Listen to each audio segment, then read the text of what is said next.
Okay, pipili na siya ng word. I wonder what he's going to do. Let him cook. I'm gonna let him. Yep. Tapos ako yung susunod na magdodrawing, which is good. Advantage to para sa akin. I mean, mukha naman siyang eggplant. 8 letters. Okay, may pa siyang dinodrawing.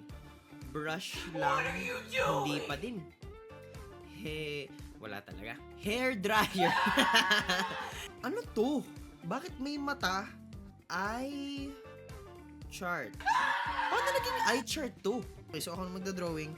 Yeah, Yun ang word. Chinelas. Gawin natin. What the hell is even that? Tapos isa pa. Daddy, chill. Ooh, yan. Tapos lagyan natin ng yung nasa gitna ng chinelas.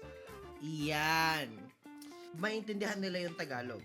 Yan. Tama naman yung sleepers, kaso kasi Tagalog. Oh my Nila God! mga huli What nila is flip-flops. Guys, kung ako sa inyo, sinusubukan ko na yung WePlay. Sobrang dami nilang laro and at the same time, nakita nyo naman, nag-enjoy ako. I have been playing WePlay so many times at hindi siya nakakasawa kasi sobrang dami nilang laro. So, give it a try.